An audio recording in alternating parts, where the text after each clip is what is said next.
Hello, friends and fans. Welcome back. Welcome back. It's been a while. I've been busy. But yeah, this, as you can see, is my ranking of the films not all the films I saw in 2024, just the 2024 releases. I only watched 21 2024 releases, so you know, you're just gonna have to deal. So if you go, where's this one? I didn't see it. I haven't seen it, or I haven't seen it yet. Some films came out and I haven't seen them yet, but I want to. It's just what it is. So, straight off at number 21 is the Netflix Christmas movie, Our Little Secret. Absolute diabolical. I did not like this movie. It was just boring and no one could act. Yeah, it didn't do it for me.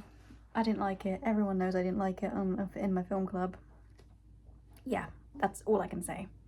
Similarly, at number 20 is The Merry Gentleman, which, as a lesbian watching a film about male strippers, kind of weird. But yeah, again, just kind of mid, like not even mid, it was just meh. Some of it was a bit funny, that's why it's a little bit higher than Our Little Secret, but most of it was just kind of awful. And then we go to number 19, The Mean Girls musical. I'm so glad I didn't pay to go and see it, is all I'll say.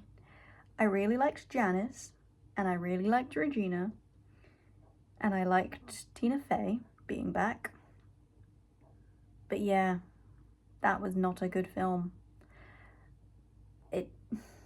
Yeah, what else can I say? Everyone looked like they didn't want to be there. Especially the actress that played Katie. She just was like, no, I don't want to be here. She couldn't act. I'm sorry. She didn't do very good acting in that film. That's by the by. Love the original Mean Girls. Original Mean Girls, moi, chef's kiss, love it. Yes. New one, absolute rubbish. Then we go to number 18, another Netflix Christmas movie, slightly higher than the others, Hot Frosty. Again, it was not very good, but it was a bit more funny, and the acting was a bit more bearable. They looked like they wanted to be there, but still wasn't very good. And the guy in it is ugly. I say that as a lesbian, but he is ugly.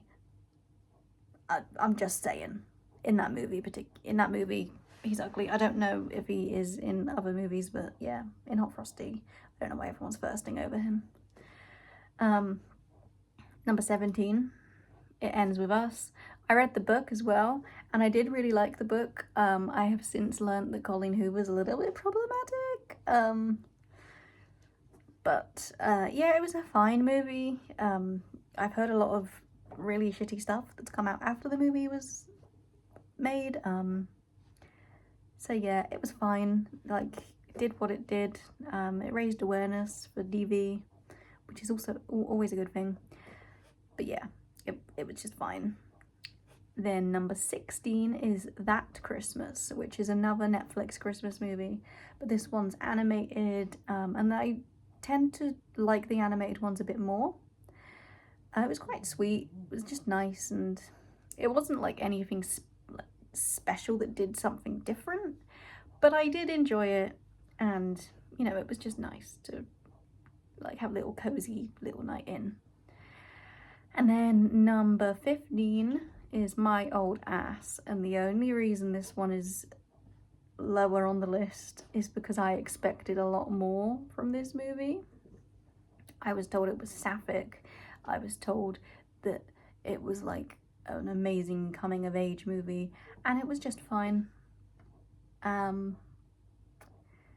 liked most of what I saw, but I don't like that it's one of those movie. This is a spoiler for the movie, I'm sorry. It's one of those typical movies of lesbian until she finds the right man. Don't like it. I know bisexuality is absolutely valid and exists, so she would be bisexual, but I don't like they made it out that she was a lesbian until she met the right man. I think that's a bit of a shitty representation of bisexuality, in my opinion. But we move. Then number 14 is Alien Romulus. I did enjoy it. I know it's quite low on the list, but I enjoyed it. It's like middle of the list, middle of the pack. It's not as good as the original Alien, obviously, but it's slightly better than Covenant, and it's better than Alien 3 and Alien Resurrection. I don't know. I liked the characters a lot. Obviously, I didn't like every character. And I found the ending very weird, very strange. But you know, it was a good movie, so yeah. Then number 13 is Ghostbusters Frozen Empire. I liked this a lot more than it's given credit for. I feel like a lot of people hated on it, and I don't really get why. I really like the new Ghostbusters movies. I feel like they're quite camp and funny. I love Paul Rudd, and I really like McKenna Grace, Finn Wolfhard, of course. I'm a big Stranger Things fan. Just, you know, I really enjoyed Frozen Empire, and I thought that maybe the story was a little convoluted, but I was a sucker for the Melody and Phoebe storyline. That's it. I'm a sucker for the gays. Then we go to number 12, A Quiet Place Day One. Again, Stranger Things fan, Joseph Quinn, who is doing phenomenal, by the way. He's been acting his ass off in this industry, and I love it. It was a good movie. I really loved Frodo the Cat. It's not as good as the first original movie, but I loved it. It was emotional. It was kind of spooky and scary. I feared for that cat the entire fucking movie, but hey ho, great film. And I recommend the whole Quiet Place franchise. I just think they're really good movies. Number 11, and I'm sorry for the people who love this. I did enjoy it. Don't get me wrong. I really, really enjoyed this movie. There's just other movies on this list that I liked more. But anyway, number 11 is Wallace and Gromit: Vengeance Most Foul. Don't get me wrong. I loved it. I thought it was spectacular. Maybe on another rewatch it would go higher. But Feathers McGraw, love him so much. I think it's because I watched The Wrong Trousers quite recently, and it still doesn't hold up to The Wrong Trousers. The Wrong Trousers is definitely my favourite Wallace and Gromit. But Feathers McGraw, icon. Gromit, icon. Wallace, get in the bin, mate. I think it's just because I didn't like the way Wallace was treating Gromit. That's probably why it's not as high up as some of the other movies on here. But anyway, I did really enjoy it. Like Wallace and Gromit: Vengeance Most Foul is a 4-star film. Don't get me wrong, it's a 4-star movie. Number 10, Gladiator 2. I know it was a bit of a rehash of the first one, and I really loved the first one. First one was a 5-star movie in my opinion. This one's a 4-star, but I loved it. I loved Pedro Pascal. I loved Joseph Quinn. I loved the monkey, who I think is called Terry. Just love her. She's great. And then we move on to number 9, which is Lisa Frankenstein. Absolute brilliant. I loved it. I think I need to rewatch it because then it might go higher, but it was great. I love Catherine Newton, and the story was great. I'm saying everything's great so many times, but like the whole, like bringing this guy back to life and then going off and finding body parts for him. There was a Rocky Horror reference in it, and I haven't seen people talk about it enough, but brilliant, beautiful movie. 10 out of 10. Well, 4 out of 5. And then we go into our 4.5-star movies. At number 8 is The Outrun, which has got Saoirse Ronan. It's like a kind of coming of age type thing, but she's an adult, and it's more about her journey after rehab, and it was just a beautiful film, and I loved it. I went to go and see it like the only day that it was available to watch in my cinema, and I thought it was fantastic, and it's a true story, and it just moved me. That's all I have to say. At number 7, Deadpool and Wolverine. This was actually a really good movie, and it was one of my favorites until I watched a few more movies. I love all the little references. I know it's such fan service, but I don't care. It was amazing, and I don't know how people didn't like it because it was just great.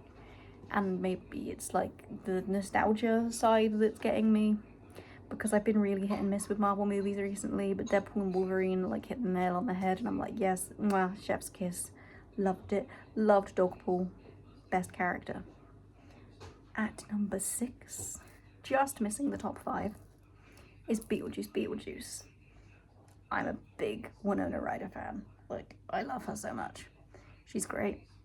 I love the original Beetlejuice. The original Beetlejuice is better, but I did really enjoy Beetlejuice. I just thought it was fun, it was camp, it was silly, and yes, amazing movie. It's great. It's amazing. And then we go to the top 5.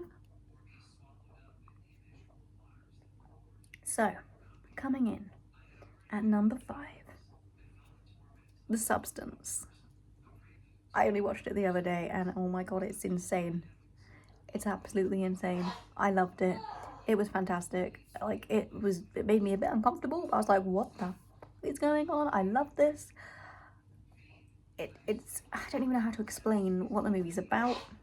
It's just great. You need to go and watch it. Go and watch it, everyone. At number 4, we have The Fall Guy, which came out earlier in the year, and I really liked this movie. I had such a good time watching this film. It was phenomenal. I love Ryan Reynolds, Ryan Gosling. I love Ryan Reynolds as well, but this one's Ryan Gosling. I love Ryan Gosling. I love Emily Blunt. The Taylor Swift mentioned Taylor Swift. It's gonna be gonna be a good movie. I love Taylor Swift, so you know. But yeah, I love The Fall Guy. I thought it was great. It was so funny. Into the top 3. These are the 5-star movies.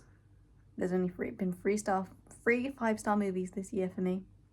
At number 3, Inside Out 2. It's just, I'm a sucker for the Inside Out franchise. Just the whole idea of having anxiety being brought in, and it was so well represented. It made me cry. The whole Inside Out franchise just makes me bawl my eyes out. I just loved it. It was great. And Maya Hawke was in it, so of course I loved it. At number 2, The Wild Robot. It was almost number 1. It was so close to being number 1. Like, that much off of being number 1. This made me bawl my eyes out. It was I think it's one of DreamWorks' best movies in a long time, because DreamWorks have been putting out a lot of bad movies. Puss in Boots: The Last Wish was really good, but a lot of their movies that recently have been a bit boring and mid, and yeah. But Wild Robot, amazing movie. I would recommend it to everyone. It's so sweet, it's so lovely, and it just hit me right in my heart. And now, number 1, and I bet a lot of you have guessed what it is.